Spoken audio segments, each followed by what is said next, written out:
Bonsoir à tous et à toutes. Merci de nous pratiquer sur TATV pour vous informer. Bienvenue dans ce 20h. Tout de suite, le sommaire. Lutte contre Ebola, les efforts ne faiblissent pas. C'est dans cette optique que l'ONG Guinée Solidarité a offert ce jeudi à la coordination de lutte contre la maladie Ebola des kits d'hygiène dans le cadre de l'éradication de cette épidémie. Et puis, alternance en 2015, c'est le thème retenu par l'UFR pour la tenue de la convention du parti prévue le samedi prochain au Palais du Peuple. Certains responsables de l'Union des forces républicaines étaient ce jeudi face à la presse pour communiquer sur les enjeux de cette rencontre. À Calais, ce jeudi 20 août, les ministres français et britanniques de l'Intérieur ont conclu un accord sur le problème migratoire. En effet, plus de 3000 personnes vivent dans des conditions désastreuses dans et autour de la ville de Calais à la frontière avec la Grande-Bretagne. C'est tout pour le sommaire. Encore une fois, bonsoir et bienvenue. Après l'UFDG de Cellou Dalein Diallo, le RPG Arc-en-Ciel de Alpha Condé, c'est au tour de l'UFR d'organiser la convention du parti au Palais du Peuple. Ce jeudi, des cadres de l'Union des forces républicaines étaient face à la presse pour expliquer les enjeux de cette rencontre. Saalou Yambouno. Dans moins de 48 heures, l'Union des forces républicaines sera au Palais du Peuple pour sa convention nationale. Un rendez-vous qui réunira les membres statutaires du parti ainsi que ses délégués fédéraux venus de tous les horizons du monde. Cette convention, qui se veut historique selon ses responsables, verra le président de l'UFR investi à nouveau dans ses fonctions pour défendre les couleurs du parti lors des prochaines consultations électorales prévues pour le 11 octobre à venir. Après-demain, samedi, au Palais du Peuple, l'UFR, l'Union des forces républicaines, va investir son candidat. C'est un événement historique. Vous savez tous qui est M. Sidia Touré, surtout sur le plan international. Quand il y a un événement qui doit l'investir, ça doit marquer l'histoire de notre pays. Cette convention se tient sous le thème Union pour l'alternance en 2015. Par ce thème, l'UFR annonce des alliances avec plusieurs partis politiques et bon nombre de mouvements de soutien en sa faveur. L'UFR, dans sa stratégie de conquérir plus d'électorats dans notre pays, a décidé d'aller en union avec certains partis politiques et certains mouvements et associations de Guinée pour mieux élargir sa base et mieux impacter sur le vote du 11. À ce titre, nous avons une vingtaine de partis qui sont annoncés. Nous avons une centaine d'associations et mouvements de jeunesse qui viennent en appui pour soutenir la candidature du président de l'UFR. Au plan extérieur, des dispositions semblent être prises pour la réussite de l'événement. En tout cas, du côté de Paris, on dit être prêt. Maintenant, les Guinéens viennent de partout, y compris des intellectuels de premier niveau. Venir démarcher l'UFR, ce n'est pas l'inverse. Alors, mon frère, l'UFR France est totalement prêt, vous verrez, quand l'élection présidentielle se tiendra. Assurer l'alternance en 2015, c'est l'objectif que s'assigne la troisième force politique du pays. De quelle stratégie use-t-elle pour y arriver? Le soir du 11 octobre nous édifiera. Et puis, les autorités ivoiriennes viennent de réagir suite à certaines accusations qui toucheraient l'intégrité de leur pays dans l'échec du retour en Guinée le dimanche 16 août 2015 du président des FPDD Moussa Dadis Camara, le député RDR de la ville de Mam Konaté Sidiki, intervenant dans l'émission interactive sur notre radio Chéri FM Guinée, nie ces accusations qui fusent de partout depuis cette date. Sayon Kourma. L'ex-chef de la junte militaire guinéenne Moussa Dadis Camara avait émis le souhait de regagner la capitale guinéenne le dimanche 16 août dernier. Mais ce jour-là, alors que le candidat à la présidentielle de 2015 était attendu à l'aéroport international de Conakry-Bessia par ses militants, finalement, le passager tant attendu n'a pu atterrir. L'attente a duré et certains sont partis jusqu'à incriminer la Côte d'Ivoire dans cette affaire, car le vol qui devrait décoller de Ouagadougou pour Conakry devrait passer la nuit à Abidjan avant de regagner la capitale guinéenne. Des accusations que balaie d'un revers de main Konaté Sidiki, l'ex-ministre ivoirien de l'artisanat et de la promotion des PME et actuel député RDR de la ville de Mans. Ça, c'est de la fabulation. C'est un avion commercial qui contient donc des Africains comme des Européens. qui fait juste escale à Abidjan pour continuer en Guinée? Pourquoi les autorités ivoiriennes empêcheraient-ils M. Dadis Camara de se rendre dans son pays? Pourquoi les autorités ivoiriennes viendraient le prendre en escale en l'empêchant? Il a même pas décollé de Ouaga. Et pourquoi on l'empêcherait alors d'Abidjan de rejoindre son pays? Je ne crois pas que la Côte d'Ivoire ait quelque chose de particulier contre le camarade président Dadis ou contre une autorité quelconque. Toutes les autorités guinéennes transitent par la Côte d'Ivoire. Toutes les autorités, vous savez que toute l'opposition, tout le monde transite par la Côte d'Ivoire. Il n'y a vraiment pas de mesure spéciale qui va empêcher M. Dadis Camara de rentrer dans son pays. L'ex-porte-parole des forces nouvelles n'est pas passé par 4 chemins pour dénoncer l'utilisation abusive du nom de la Côte d'Ivoire dans ce report avorté. Pour le maire de Man, Sidiki Konaté, il revient plutôt au FPDD d'éclairer la lanterne de ses militants sur les raisons du retour avorté de leur président. Moi, je pense qu'il appartient à la formation du président Dadis Camara tout de suite de faire un communiqué et de dire clairement, on n'a pas besoin d'attendre. Parce que sinon, après ça, on va croire que la Côte d'Ivoire a quelque chose contre Dadis. Ça va personnaliser le débat, mais je ne crois pas que c'est dans l'intérêt de la Côte d'Ivoire aujourd'hui d'empêcher un citoyen quelconque ou d'exclure un citoyen quelconque dans un jeu. Non, non, non, nous avons beaucoup à faire en Côte d'Ivoire pour ça. Nous avons beaucoup de responsabilités à assumer. Je ne crois pas du tout que ça soit ça une préoccupation de l'État de Côte d'Ivoire. Et pour Maître Joachim Yaba, avocat de Moussa Dadis Camara, interpellé au téléphone par un site local sur les raisons du retour manqué dans la journée du dimanche de son client, Maître Abba répond qu'il communiquera très bientôt sur la question et sur celle liée à la date exacte de retour de Dadis en Guinée. Et pendant ce temps, avec le responsable de la communication, Maxime Manemou, c'est le silence en radio. Remise officielle ce jeudi à Conakry d'un important lot de matériel dans le cadre de la lutte contre Ebola. C'est l'œuvre de charité de l'ONG Guinée Solidarité en Allemagne. À travers ces kits d'hygiène, l'ONG entend accompagner la coordination dans l'éradication de cette épidémie. Oumar Sow. Ce don d'une valeur de 58 000 €, environ 493 millions de francs guinéens, est composé de gants, de désinfectants, de savon et de chlore. Selon les donateurs, ce geste est le fruit d'un battage médiatique autour d'Ebola de l'ONG Guinée Solidaire résidant en Allemagne. Quand notre peuple, la Guinée, notre pays a des problèmes, des soucis, aussi de venir au secours. Donc c'est dans ce cadre-là que nous avons fait la collecte auprès des institutions allemandes. Et nous avons fait un battage médiatique qui a été entendu par les donateurs, par des entreprises, par des personnes privées, par des Allemands, alors qui ont bien voulu nous accompagner et qui ont mis tout ce matériel-là à notre disposition.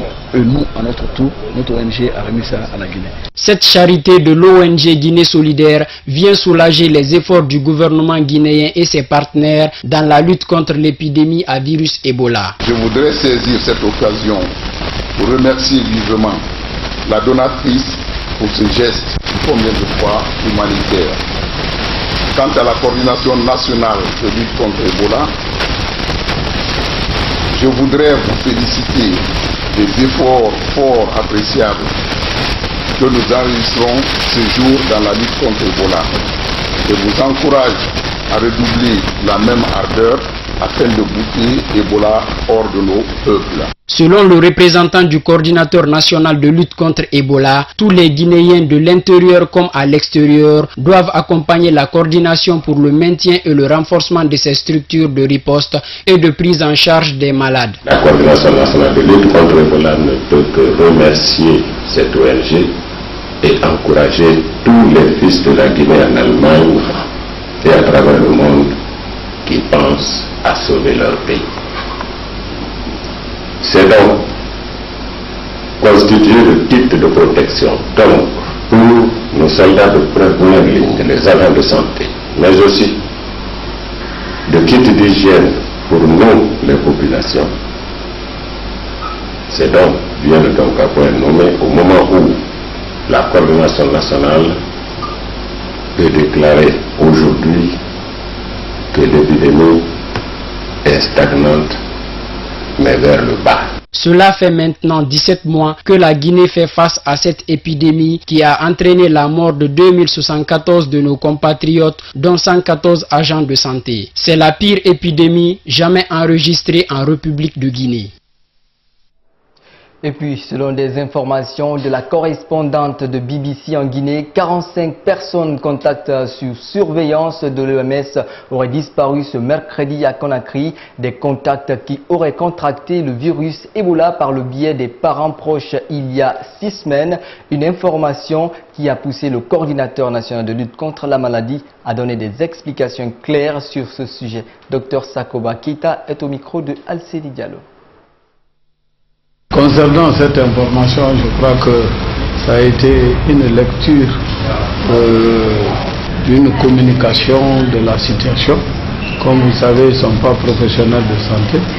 Ces 45 personnes, c'est un cumul de personnes qui ont été recensées comme contacts et qui n'ont pas été retrouvées. Parce que comme vous le savez, notre suivi des contacts, c'est pendant 3 semaines. Et ils ont fait allusion à 6 semaines. Déjà, après les 21 jours, on nous a dit que la personne sort de nos registres.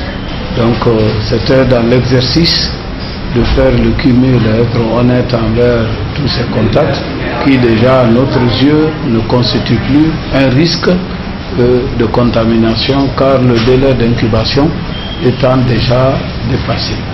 Cependant, il me revient de vous dire qu'on a eu 2 cas dans ces 72 heures dans la ville de Conakry, dont un décès communautaire et un vivant, et derrière lesquels nous avons eu à identifier 3 suspects qui ont été hospitalisés hier à Nongo. Ce qui fait que le nombre total que nous avons dans nos centres d'hospitalisation est de 15 personnes, dont 6 cas confirmés et 9 suspects. Parmi ces 9 suspects, les 3 qui ont été reçus hier, on a reçu aujourd'hui le résultat de leur examen, c'est négatif. Donc on les a sortis des registres. De nouvelles stratégies de communication en vue pour faire adhérer les communautés jusque-là réticentes. C'est ce qu'ambitionne l'Organisation mondiale de la santé OMS. Et pour concrétiser ce désir, elle a ouvert ce jeudi un atelier de formation à l'intention des hommes de médias de la place qui auront pour objectif de mettre en place un plan de médias. Explication avec Aïssata Fofana. Léonard est un jeune homme qui se réjouit aujourd'hui de la seconde chance que lui offre la vie. Après avoir été contaminé par sa mère du virus Ebola, il a assisté à la perte de ses parents ainsi que des voisins qui étaient aussi dans le foyer. Mais depuis sa sortie du centre de traitement d'Ebola en octobre 2014, Léonard est devenu un acteur majeur dans la sensibilisation des communautés. Après la mort de mes 10 parents, il y a eu 16 malades dans notre foyer à Fiaminière. Parmi les 16 malades, nous sommes tous acceptés de venir au centre de traitement de Donka. Et parmi les 16, il y a eu 10 parmi nous 6 morts. Nous sommes guéris et nous sommes accompagnés à la maison pour sensibiliser les voisins qu'on était. Parce qu'à la maison, déjà, on était stigmatisés qu'on a Ebola, personne ne venait dans le foyer. Une préoccupation que l'OMS tente de prendre en compte pour amener les populations à adhérer à la lutte contre Ebola, mais aussi à mettre un terme à la réticence et à la stigmatisation dans le pays. Et c'est pour cela qu'elle a fait recours aux hommes de médias pour faire passer ces messages. Il faut répéter, il faut que nous répétions un certain nombre de messages. Souvent, on se rend compte qu'un message donné une fois ou 2 fois seulement, ça ne suffit pas à convaincre les communautés. Là, vous pouvez jouer un rôle important. Pour atteindre cet objectif, ces journalistes suivent en ce moment un atelier de formation où ils pourront mettre en place un plan média de communication. Nous avons 3 objectifs spécifiques pour nous aider à atteindre l'objectif général que vous allez nous aider à mettre en œuvre. Le point 1, c'est de faire une mise à jour de la situation épidémiologique actuelle de la Guinée et des pays qui sont touchés par l'épidémie. Le deuxième point, c'est d'informer notre auditoire donc sur les domaines d'intervention de l'OMS par rapport à la riposte à cette épidémie. Et enfin, ce qui nous réunit donc, c'est l'élaboration du plan média pour promouvoir les actions de l'OMS dans cette lutte-là. Selon le dernier rapport épidémiologique, la commune de Ratoma, toujours réfractaire, a enregistré 2 nouveaux cas confirmés cette semaine. Après quelques années d'aventure, Ousmane Komara rentre au bercail et opte pour la collecte et la vente des objets d'art. Nous sommes à Kankan, capitale de la Haute-Guinée. L'homme dit opter pour ce métier dans le but de valoriser l'art guinéen. Un séjour dans le Nabaya, Soirée Boubacar l'a rencontré. Suivez son reportage. Âgé de 57 ans, Ousmane Komara a une affection particulière pour les objets d'art africains et plus précisément ceux guinéens. Après ses études secondaires, il s'est lancé dans cette aventure. Quelques années passées à l'extérieur du pays, il rejoint le bercail en 1990 et s'installe dans le Baté. Là, Ousmane Komara ouvre une petite place d'exposition d'objets d'art avec une somme dérisoire. Avec 40 000 francs, j'ai commencé le travail là. C'était le travail de mon salaire. Et le prix de mon salaire, alors j'ai commencé à faire, j'ai évolué. Et comme mon papa a un magasin au bord de la route, j'ai fait quitter les gens, j'ai pris un petit magasin. C'est comme ça, aujourd'hui je suis là. Mais je cherche quand même à faire l'art guinéen. Et je veux que les Guinéens comprennent que vraiment l'art est très important. Et le gouvernement aussi doit beaucoup aider les artistes. Et c'est ça la vie d'un peuple. En revendant ces objets, cet artiste dit défendre la culture africaine et demande de l'aide pour pouvoir s'offrir plus de collections. Oui, ça dépend, parce que l'art n'a pas de prix. On ne peut pas fixer un prix réel. Il y a quelqu'un qui peut prendre ça, et moi je peux le vendre à 1 million guinéen, il peut le vendre à 10 millions francs guinéens. Selon sa connaissance, surtout les relations, surtout si tu es aidé. Parce que si la Guinée m'aide aujourd'hui à aller exposer, à voir quelque chose, ou bien me donner les moyens ici de pouvoir m'acquérir, tu verras autre chose ici plus que ça. Je vais rendre ici plus joli, et quel que soit le blanc, il va admirer la Guinée. Quand il part, il revient encore. C'est l'art qui fait ça. Depuis plus de 30 ans maintenant, Ousmane Komara exerce ce métier de vente d'objets artistiques.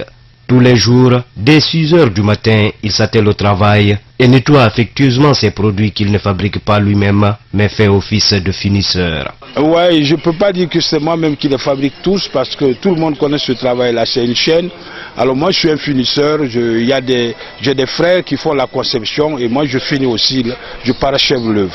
Parmi ces échantillons exposés là, plusieurs cultures sont représentées et à part le côté esthétique, certains objets semble-t-il possèdent un pouvoir mystique.